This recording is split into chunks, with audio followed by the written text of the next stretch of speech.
আবারও এল ক্লাসিকোতে রেফারিং বিতর্ক। এবার আলোচনায় গোল লাইন প্রযুক্তি।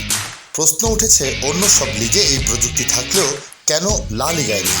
বিতর্কটা হয়েছে গত রোববারের ক্লাসিকোর 28তম মিনিটে। ওয়ালটন ফ্রিজ কিনে অনেকের মতো আপনিও হয়ে যেতে পারেন মিলেনিয়াল। সেরা পণ্যের সেরা অফার। কর্নার থেকে কাছের পোস্টে ফ্লিক করেছিলেন বার্সার লামিন ইয়ামাল। বলটা জালে জড়িয়ে যাওয়ার আগে কোনো মতে ক্লিয়ার করেন রিয়াল কিপার লুমিন। বার্সা ফুটবলারদের দাবি বল লাইন অতিক্রম করেছে। দুইটি অ্যাঙ্গেল থেকে বারবার রিপ্লে দেখেও কোনো সিদ্ধান্তে আসতে পারেনি ভিএআর। শেষ পর্যন্ত গোলটা বহাল থাকেনি। পরে ম্যাচটা রিয়াল জেতে 3-2 ব্যবধানে। ম্যাচ শেষে এই সিদ্ধান্ত নিয়ে ক্ষোভে ফেটে পড়েছে বার্সা। সাভি বলেছেন রেফারিং নিয়ে তিনি কিছু বলতে চান না। বিশ্বের অন্যতম সেরা লিগ হওয়ার পরেও লা লিগায় কেন গোল লাইন প্রযুক্তি নেই এই প্রশ্ন তুলেছেন। মূলত 2010 বিশ্বকাপে ফ্র্যাঙ্ক ল্যাম্পার্ডের গোলের সেই ঘটনার পর গোল লাইন প্রযুক্তির ব্যবহার সামনে উঠে আসে।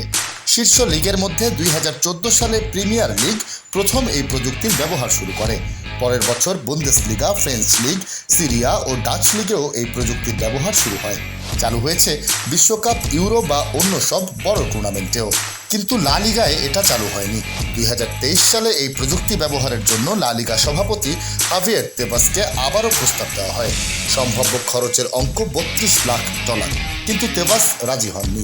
কারণ হিসেবে তিনি বলেছেন এই প্রযুক্তি ব্যবহার হয় খুবই কম, তাই এত টাকা দিয়ে এটা ব্যবহারের কোনো যৌক্তিকতা নেই।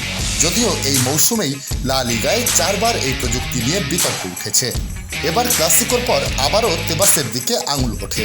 কিন্তু লা লিগা সভাপতি টুইট করে গোল লাইন প্রযুক্তির দুর্বলতা নিয়ে কিছু ছবি পোস্ট করে লিখেছেন নো কমেন্টস। কিন্তু ক্লাসিকোর কেলেঙ্কারির পর কতদিন লা লিগা গোল লাইন প্রযুক্তি ব্যবহার না করে থাকতে পারবে সেটাই এখন প্রশ্ন।